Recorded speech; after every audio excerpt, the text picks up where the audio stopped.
शुक्लाम्बरधरम् विष्णुम् शशिवर्णम् चतुर्भुजम् प्रसन्नवदनम् ध्यायेत् सर्वविघ्नोपशान्तये व्यासम् वसिष्ठनप्तारम् शक्तेः पौत्रमकल्मषम् पराशरात्मजम् वन्दे शुकतातम् तपोनिधिम् व्यासाय विष्णुरूपाय व्यासरूपाय विष्णवे नमो वै ब्रह्मनिधये वासिष्ठाय नमो नमः अविकाराय शुद्धाय नित्याय परमात्मने सदैकरूपरूपाय विष्णवे सर्वजिष्णवे यस्य स्मरणमात्रेण जन्म संसारबन्धनात् विमुच्यते नमस्तस्मै विष्णवे प्रभविष्णवे ॐ नमो विष्णवे प्रभविष्णवे श्रीवैशम्पायन उवाच श्रुत्वा धर्मानशेषेण पावनानि च सर्वशः युधिष्ठिरः शान्तनवम् पुनरेवाभ्यभाषत युधिष्ठिर उवाच किमेकम् दैवतम् लोके किम् वाप्येकम् परायणम् स्तुवन्तः कङ्कमर्चन्तः प्राप्नुयुर्मानवा शुभम् को धर्मः सर्वधर्माणाम् भवतः परमो मतः किम् जपन्मुच्यते जन्तुर्जन्म संसारबन्धनात् श्रीभीष्म उवाच जगत्प्रभुम् देवदेवमनन्तम् पुरुषोत्तमम् स्तुवन्नाम सहस्रेण पुरुषः सततोत्थितः तमेव चार्चयन् नित्यम् भक्त्या पुरुषमव्ययम् ध्यायन् स्तुवन् नमस्यम् च यजमानस्तमेव च अनादिनिधनम् विष्णुम् सर्वलोकमहेश्वरम् लोकाध्यक्षम् स्तुवन् नित्यम् सर्वदुःखातिगो भवेत् ब्रह्मण्यम् सर्वधर्मज्ञम् लोकानाम् कीर्तिवर्धनम् लोकनाथम् महद्भूतम् सर्वभूतभवोद्भवम् एष मे सर्वधर्माणाम् धर्मोऽधिकतमो मतः यद्भक्त्या पुण्डरीकाक्षम् स्तवैरच्चेन्नरः सदा परमम् यो महत्तेजः परमम् यो महत्तपः परमम् यो महद्ब्रह्म परमम् यः परायणम् पवित्राणाम् पवित्रम् यो मङ्गलानाम् च मङ्गलम् दैवतम् देवतानाम् च भूतानाम् यो व्ययः यतः सर्वाणि भूतानि भवन्त्यादियुगागमे यस्मिंश्च प्रलयम् यान्ति पुनरेव युगक्षये तस्य लोकप्रधानस्य जगन्नाथस्य भूपते विष्णोर्नाम सहस्रम् मे शृणु पापभयापहम् यानि नामानि गौणानि विख्यातानि महात्मनः ऋषिभिः परिगीतानि तानि वक्ष्यामि भूतये ऋषिर्नाम्नाम् सहस्रस्य वेदव्यासो महामुनिः छन्दोऽनुष्टुप् तथा देवो भगवान् देवकीसुतः अमृतांशुद्भवो बीजम् शक्तिर्देवकी नन्दनः त्रिसामाहृदयम् तस्य शान्त्यर्थे विनियुज्यते विष्णुम् जिष्णुम् महाविष्णुम् प्रभविष्णुम् महेश्वरम् अनेकरूपदैत्यान्तम् नमामि पुरुषोत्तमम् अस्य श्रीविष्णोर्दिव्यसहस्रनामस्तोत्रमहामन्त्रस्य श्रीवेदव्यासो भगवान् ऋषिः अनुष्टुप्छन्दः श्रीमहाविष्णुः परमात्मा श्रीमन्नारायणो देवता अमृतांशुद्भवो भानुरिति बीजम् देवकी नन्दन श्रेष्ठेति शक्तिः उद्भवः क्षोभणो देव इति परमो मन्त्रः शङ्खबृन्नन्दकी चक्रीति कीलकम् शार्ङ्गधन्वा गदाधर इत्यस्त्रम् रथाङ्गपाणिरक्षोभ्य इति नेत्रम् त्रिसामासामगः सामेति कवचम् आनन्दम् परब्रह्मेति योनिः ऋतुः सुदर्शनकाल इति दिग्बन्धः श्रीविश्वरूप इति ध्यानम् श्रीमहाविष्णुप्रीत्यर्थे सहस्रनाम जपे विनियोगः ध्यानम् क्षीरोदन्वत्प्रदेशे शुचिमणिविलसत्सैकते मौक्तिकानाम् माला क्लुप्तासनस्थ स्फटिकमणिनिभैर्मौक्तिकैर्मण्डिताङ्गः शुभ्रैरभ्रैरदभ्रैरुपरि विरचितैर्मुक्तपीयूषवर्षैः आनन्दीनः पुनीयादरिनलिन गदा शङ्खपाणिर्मुकुन्दः भूः पादौ यस्य नाभिर्वियदसुरनिलश्चन्द्रसूर्यौ च नेत्रे कर्णावाशा शिरोद्यौर्मुखमपि दहनो यस्य वास्तेयमब्धिः अन्तस्थं यस्य विश्वं सुरनर खगो भोगि गन्धर्व दैत्यैः चित्रं रम्यते तं त्रिभुवन वपुषं विष्णुमीशं नमामि। ॐ नमो भगवते वासुदेवाय। शान्ताकारं भुजगशयनं पद्मनाभं सुरेशं विश्वाधारं गगनसदृशं मेघवर्णं शुभाङ्गं लक्ष्मीकान्तं कमलनयनं योगिहृद्ध्यानगम्यं वन्दे विष्णुं भवभयहरं सर्वलोकैकनाथम्। मेघश्यामं पीतकौशेयवासं श्रीवत्साङ्कं कौस्तुभोद्भासिताङ्गम् पुण्योपेतं पुण्डरीकायताक्षं विष्णुं वन्दे सर्वलोकैकनाथम्। नमः समस्तभूतानामादिभूताय भूभृते अनेकरूपरूपाय विष्णवे प्रभविष्णवे सशङ्खचक्रं सकिरीटकुण्डलं सपीतवस्त्रं सरसीरुभेक्षणम् सहारवक्षस्थलशोभिकौस्तुभं नमामि विष्णुं शिरसा चतुर्भुजम्। छायायां पारिजातस्य हेमसिंहासनोपरि आसीनमम्बुदश्याममायताक्षमलङ्कृतम् चन्द्राननं चतुर्बाहुं श्रीवत्साङ्कितवक्षसम् रुक्मिणी सत्यभामाभ्यां सहितं कृष्णमाश्रये।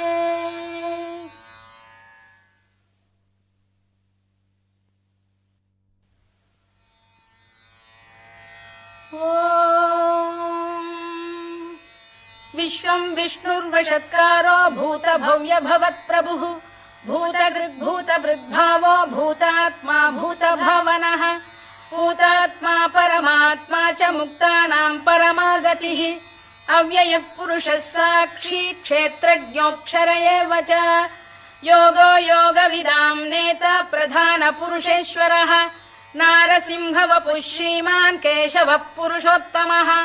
सर्वः शर्वः शिवस्थाणुर्भूतादिर्निधिरव्ययः सम्भवो भावनो भर्ता प्रभवः प्रभुरीश्वरः स्वयंभूः शम्भुरादित्यः पुष्कराक्षो महास्वनः अनादिनिधनो धाता विधाता धातुरुत्तमः अप्रमेयो ऋषिकेशः पद्मनाभोऽमर प्रभुः विश्वकर्मा मनुस्त्वष्टा स्थविष्ठस्थविरो ध्रुवः अग्राह्यः शाश्वतः कृष्णो लोहिताक्ष प्रदर्दनः प्रभूतस्त्रिककुब्धाम पवित्रं मङ्गलं परम् ईशान प्राणद प्राणो ज्येष्ठः श्रेष्ठः प्रजापतिः हिरण्यगर्भो भूगर्भो माधवो मधुसूदनः ईश्वरो विक्रमी धन्वी मेधावी विक्रमक्रमः अनुत्तमो दुराधर्ष कृतज्ञ कृतिरात्मवान्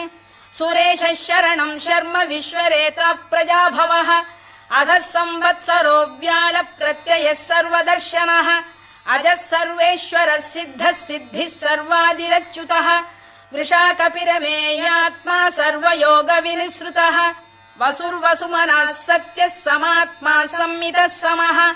अमोघः पुण्डरीकाक्षो वृषकर्मा वृषाकृतिः रुद्रो बहुशिरा बभ्रुर्विश्वयोनिः शुचिश्रवाः अमृतः शाश्वतस्थाणुर्वरारोहो महातपाः सर्वगः सर्वविद्भानुर्विश्वक्सेनो जनार्दनः वेदो वेदविदव्यङ्गो वेदाङ्गो वेदवित्कविः लोकाध्यक्षः सुराध्यक्षो धर्माध्यक्षः कृताकृतः चतुरात्मा चतुर्व्यूहश्चतुर्दंष्टश्चतुर्भुजः भ्राजिष्णुर्भोजनं भोक्ता सहिष्णुर्जगदादिजः अनघो विजयो जेता विश्वयोनिः पुनर्वसुः उपेन्द्रो वामनः प्रांशुरमोघः शुचिरूर्जितः अतीन्द्रः सङ्ग्रहः सर्गो धृतात्मा नियमो यमः वेद्यो वैद्यः सदा योगी वीरः माधवो मधुः अतीन्द्रियो महामायो महोत्साहो महाबलः महाबुद्धिर्महावीर्यो महाशक्तिर्महाद्युतिः अनिर्देश्य वपुः श्रीमान् अमे आत्मा महादृधृत् महेश्वासो महीभर्ता श्रीनिवासः सताङ्गतिः अनिरुद्धः सुरानन्दो गोविन्दो गोविदाम्पतिः मरीचिर्दमनो हंसः सुपर्णो भुजगोत्तमः हिरण्यनाभः सुतपाः पद्मनाभः प्रजापतिः अमृत्युः सर्वदृक्सिंहः सन्धाता सन्धिमान् स्थिरः अजो दुर्मर्षणः शास्ता विश्रुतात्मा सुरारिः गुरुर्गुरुतमो धाम सत्यः सत्यपराक्रमः निमिषो निमिषस्रग्वी वाचस्पतिरुदारधीः अग्रणीर्ग्रामणी श्रीमान् न्यायो नेता समीरणः सहस्रमूर्धा विश्वात्मा सहस्राक्षः सहस्रपात् आवर्तनो निवृत्तात्मा संवृतः सम्प्रमर्दनः अधः संवर्तको वह्निरनिलो धरणीधरः सुप्रसाद प्रसन्नात्मा विश्वधृक् विश्वभुग् विभुः सत्कर्ता सत्कृतः साधुर्जह्नुर्नारायणो नरः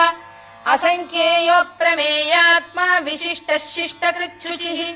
सिद्धार्थ सिद्ध संकल्पः सिद्धिदः सिद्धिसाधनः वृषाही वृषभो विष्णुर्वृषपर्वा वृषोदरः वर्धनो वर्धमानश्च विविक्तः श्रुतिसागरः सुभुजो दुर्धरो वाग्मी महेन्द्रो वसुदो वसुः नैकरूपो बृहद्रूपः शिपिविष्टप्रकाशनः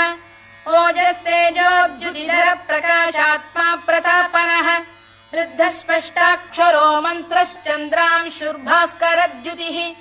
अमृतांशुद्भवो भानुः शशबिन्दुः सुरेश्वरः औषधम् जगतः सेतुः सत्यधर्मपराक्रमः भूतभव्यभवन्नाथः पवनः पावनो नलः कामः कामकृत्कान्तः कामः कामप्रदप्रभुः युगादिकृद्युगावर्तो नैकमायो महाशनः अदृश्यो व्यक्तरूपश्च सहस्रजिदनन्तजित् इष्टो विशिष्टः शिष्टेष्टः शिखण्डी नघुषो वृषः क्रोधः क्रोधकृत्कर्ता विश्वबाहुर्महीधरः अच्युत प्रथित प्राण प्राणदो वासवानुजः अपां निधिरधिष्ठानमप्रमत्त प्रतिष्ठितः स्कन्द स्कन्दधरो धुर्यो वरदो वायुवाहनः वासुदेवो बृहद्भानुरादिदेवः पुरन्दरः अशोकस्तारणस्तारः शूरः शौरिर्जनेश्वरः अनुकूलः शतावर्तः पद्मी पद्मनिभेक्षणः पद्मनाभोरविन्दाक्षः पद्मगर्भः शरीरभृत् महर्धिर्वृद्धो वृद्धात्मा महाक्षो गरुडध्वजः अतुलः शरभो भीमः समयज्ञो हविर्हरिः सर्वलक्षणलक्षण्यो लक्ष्मीवान् समितिञ्जयः विक्षरो रोहितो मार्गो हेतुर्दामोदरः सहः महीधरो महाभागो वेगवानमिताशनः उद्भवः क्षोभणो देवः श्रीगर्भः परमेश्वरः करणम् कारणम् कर्ता विकर्ता गहनो गुहः व्यवसायो व्यवस्थानः संस्थानस्थानदो ध्रुवः परधिः परमस्पष्टस्तुष्टः पुष्टः शुभेक्षणः रामो विरामो विरतो मार्गो नेयोनयोनयः वीरः शक्तिमताम् श्रेष्ठो धर्मो धर्मविदुत्तमः वैकुण्ठः पुरुष प्राण प्राणद प्रणव पृतुः हिरण्यगर्भः शत्रुघ्नो व्याप्तो वायुरधोक्षजः ऋतुः सुदर्शनः कालः परमेष्ठी परिग्रहः उग्रः संवत्सरो दक्षो विश्रामो विश्वदक्षिणः विस्तारस्थावरस्थाणुः प्रमाणम् बीजमव्ययम् अर्थोऽनर्थो महाकोशो महाभोगो महाधनः अनिर्विण्णस्थविष्ठो भूर्धर्मयूपो महामखः नक्षत्रनेमिर्नक्षत्री क्षमः क्षामः समीहनः यज्ञयुज्यो महेद्यश्च क्रतुः सत्रम् सताम् गतिः सर्वदर्शी विमुक्तात्मा सर्वज्ञो ज्ञानमुत्तमम् सुव्रतः सुमुखः सूक्ष्मः सुघोषः सुखदः सुहृद् मनोहरो जितक्रोधो वीरबाहुर्विदारणः स्वापनः स्ववशो व्यापी नैकात्मा नैककर्मकृत् वत्सरो वत्सलो वत्सी रत्नगर्भो धनेश्वरः धर्मकृद्धर्मकृद्धर्मी सदसक्षरमक्षरम् अविज्ञाता सहस्रांशुर्विधाता कृतलक्षणः गभस्तिनेमिः सत्तस्तः सिंहो भूतमहेश्वरः आदिदेवो महादेवो देवेशो देवभृद्गुरुः उत्तरो गोपतिर्गोप्ता ज्ञानगम्यः पुरातनः शरीरभूतभृद्भोक्ता कपीन्द्रो भूरि दक्षिणः सोमपोऽमृतपः सोमः पुरुजित्पुरुसत्तमः विनयो जयः सत्यसन्धो दाशार्हः सात्वताम् पतिः जीवो विनयिता साक्षी मुकुन्दोमित विक्रमः अम्भोनिधिरनन्तात्मा महोदधिशयोऽन्तकः अजो महार्घ स्वाभाव्यो जितामित्र प्रमोदनः आनन्दो नन्दनो नन्दः सत्यधर्मा त्रिविक्रमः महर्षि कपिलाचार्य कृतज्ञो मेदिनीपतिः त्रिपदस्त्रिदशाध्यक्षो महाशृङ्गकृतान्तकृत् महावराहो गोविन्दः सुषेणः कनकाङ्गनी गुह्यो गभीरो गहनो गुप्तश्चक्रगदाधरः मेधास्वाङ्गो जितः कृष्णो दृढः सङ्कर्षणोच्युतः वरुणो वारुणो वृक्षः पुष्कराक्षो महामनाः भगवान् बलहानन्दी वनमाली हलायुधः आदित्यो ज्योतिरादित्यः सहिष्णुर्गतिसत्तमः सुधन्वाखण्ड परशुर्दारुणो द्रविणप्रदः दिवस्पृक् सर्वदृक्व्यासो वाचस्पतिरयो निजः त्रिसामासामगः साम निर्वाणम् भेषजम् भिषक् सन्न्यासकृच्छमः शान्तो निष्ठा शान्तिपरायणम् शुभाङ्गः शान्तिदः स्रष्टा कुमुदः कुवलेशयः गोहितो गोपतिर्गोप्ता वृषभाक्षो वृषप्रियः अनिवर्ती निवृत्तात्मा संक्षेप्ताक्षेमकृत् शिवः श्रीवत्सवक्षा श्रीवासः श्रीपतिः श्रीमताम्बरः श्रीधः श्रीशः श्रीनिवासः श्रीनिधिः श्रीविभावनः श्रीधर श्रीकर श्रेयः श्रीमान् लोकत्रयाश्रयः स्वक्षः स्वङ्गः शतानन्दो नन्दिर्ज्योतिर्गणेश्वरः विजितात्मा विधेयात्मा सत्कीर्तिश्छिन्न संशयः उदीर्णः सर्वतश्चक्षुरनीशः शाश्वतः स्थिरः भूषयो भूषणो भूतिर्विशोकः शोकनाशनः अर्चिष्मानर्चितः कुम्भो विशुद्धात्मा विशोधनः अनिरुद्धो प्रतिरथ प्रद्युम्नोमित विक्रमः कालनेमिनिः वीरः शौरिः शूरजनेश्वरः त्रिलोकात्मा त्रिलोकेशः केशवः केशिहा हरिः कामदेवः कामपालः कामी कान्तकृतागमः अनिर्देश्य वपुर्विष्णुर्वीरोऽनन्तो धनञ्जयः ब्रह्मण्यो ब्रह्मकृद्ब्रह्मा ब्रह्म ब्रह्मविवर्धनः ब्रह्मविब्राह्मणो ब्रह्मी ब्रह्मज्ञो ब्राह्मणप्रियः महाक्रमो महाकर्मा महातेजा महोरगः महाक्रतुर्महायज्वा महायज्ञो महाहविः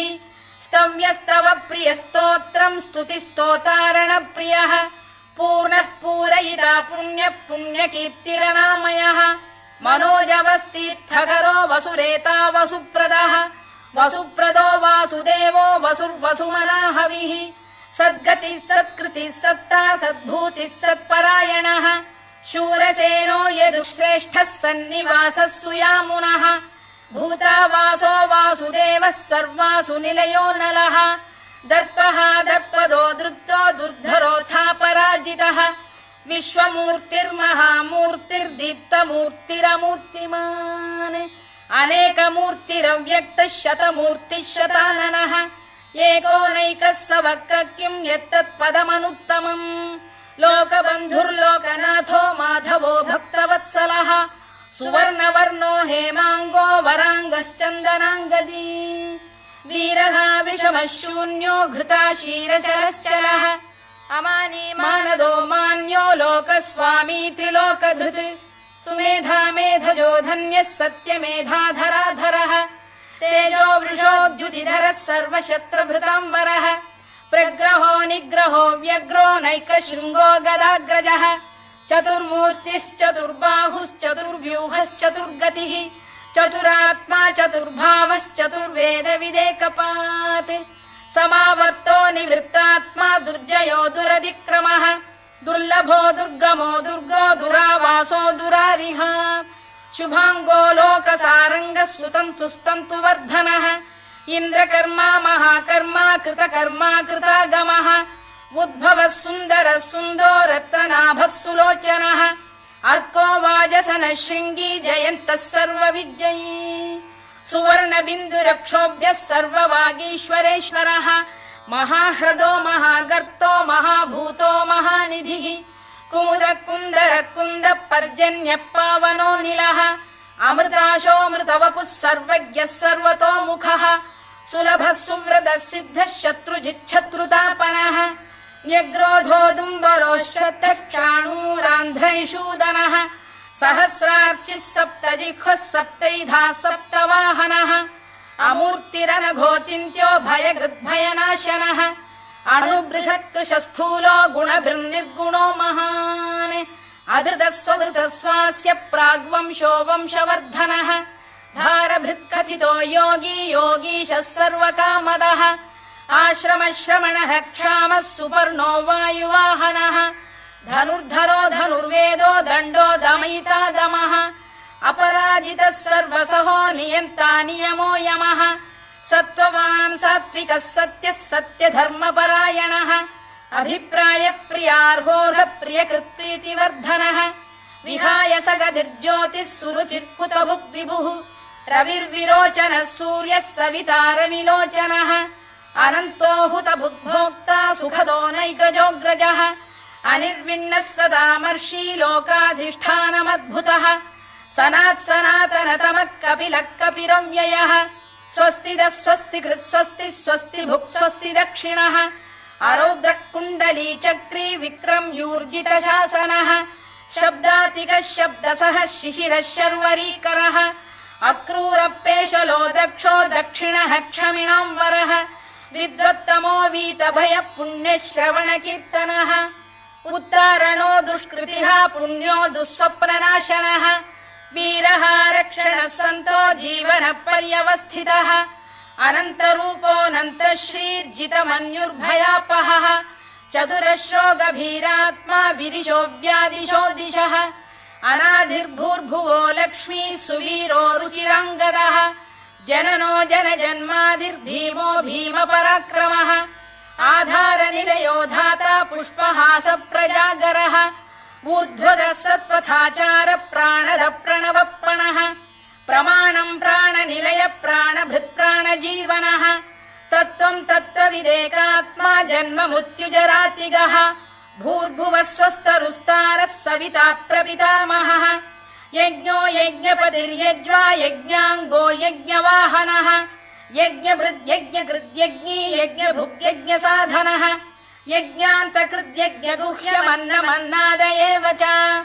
आत्मयोनिः स्वयम् जातो वैखानः सामगायनः देवकीनन्दन स्रष्टा क्षितीशः पापनाशनः शङ्खबृन्नन्दकी चक्री शार्ङ्गधन्वा गदाधरः तथाङ्गपाणिरक्षोभ्यः सर्वप्रहरणायुधः सर्वप्रहरणायुधवो नम इति वनमाली गलीशाङ्गी शङ्खी चक्री च नन्दकी श्रीमान्नारायणो विष्णुर्वासुदेवोऽभिरक्षतु वनमाली गलीशाङ्गी शङ्खी चक्री च नन्दकी श्रीमान्नारायणो विष्णुर्वासुदेवोऽभिरक्षतु वनमाली गलीशाङ्गी शङ्खी चक्री च नन्दकी श्रीमान्नारायणो विष्णुर्वासुदेवोऽभिरक्षतु इतीदम् कीर्तनीयस्य केशवस्य महात्मनः नाम्नाम् सहस्रम् दिव्यानामशेषेण प्रकीर्तितम् य इदम् शृणुयान् नित्यम् यश्चापि परिकीर्तयेत् नाशुभम् प्राप्नुयात् किञ्चित् सोमुत्रेह च मानवः वेदान्तको ब्राह्मणस्य क्षत्रियो विजयी भवेत् वैश्यो धनसमृद्धः स्यात् क्षूद्रः सुखमवाप्नुयात्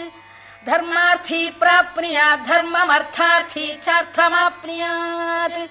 कामानवाप्नुयात् कामी प्रजार्थी चाप्नुयात् प्रजाम् भक्तिमान् यः सदोत्थाय शुचिस्तद्गतमानसः सहस्रम् वासुदेवस्य नाम्नामेतत् प्रकीर्तयेत् यशः प्राप्नोति विपुलम् याति प्राधान्यमेव च अचलाम् श्रियमाप्नोति श्रेयः प्राप्नोत्यनुत्तमम् न भयम् क्वचिदाप्नोति वीर्यम् तेजश्च विन्दति भवत्यरोगोद्युतिमान् बलरूपगुणान्वितः रोगार्तो मुच्यते रोगात् बद्धो मुच्येत बन्धनात् भयान्मुच्येत भीतस्तु मुच्येतापन्न आपदः दुर्गाण्यतितरत्याशु पुरुषः पुरुषोत्तमम् स्तुवन्नाम सहस्रेण नित्यम् भक्तिसमन्वितः वासुदेवाश्रयो मर्त्यो वासुदेवपरायणः सर्वपापविशुद्धात्मा याति ब्रह्म सनातनम् न वासुदेव भक्तानामशुभम् विद्यते क्वचित् जन्म मृत्युजरा व्याधि भयम् नैवोपजायते इमं स्तवमधीयान श्रद्धा भक्ति समन्वितः युज्येतात्मसुखक्षान्ति श्रीधृति स्मृति कीर्तिभिः न क्रोधो न च मात्सर्यम् न लोभो न शुभा मतिः भवन्ति कृतपुण्यानाम् भक्तानाम् पुरुषोत्तमे द्यौः स चन्द्रार्कनक्षत्राखम् दिशो भूर्महो दधिः वासुदेवस्य वीर्येण विधृतानि महात्मनः ससुरासुरगन्धर्वम् स यक्षोरगराक्षसम् जगत्वशे वर्ततेदम् कृष्णस्य सचराचरम्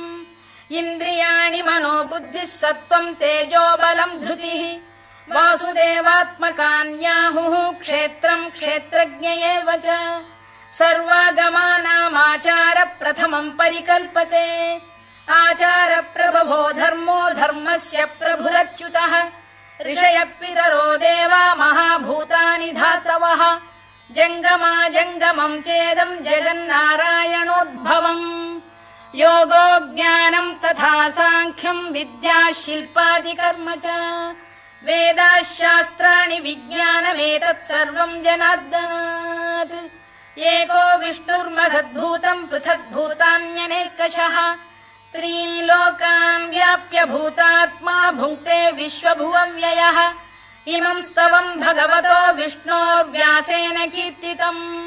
पठेद्य इच्छेत् पुरुषः श्रेयत् प्राप्तुम् सुखानि च विश्वेश्वरमजम् देवम् जगतः प्रभुमव्ययम् भजन्ति ये पुष्कराक्षम् न ते यान्ति पराभवम् न ते यान्ति पराभवम् ओन्नम इति अर्जुनोवाच पद्मपत्र विशालाक्ष पद्मनाभ सुरोत्तम भक्तानामनुरक्तानाम् त्राता भव जनार्दन श्रीभगवानुवाच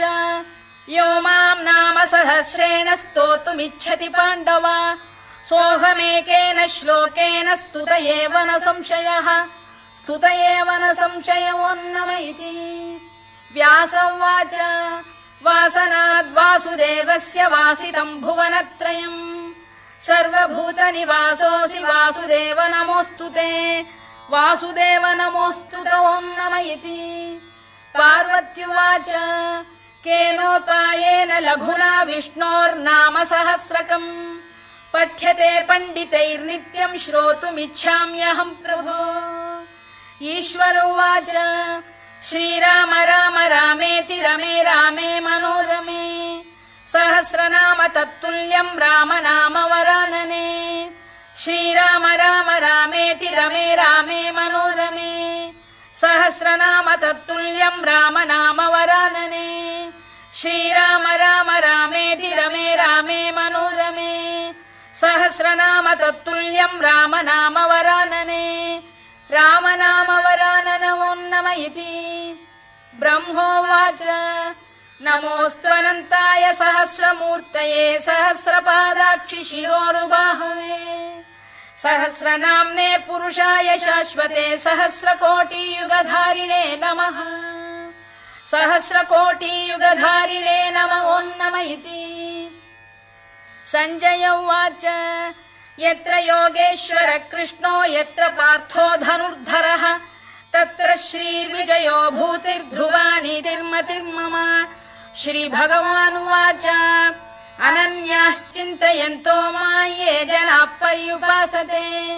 तेषाम् नित्याभियुक्तानां योगक्षेमम् वहाम्यहम्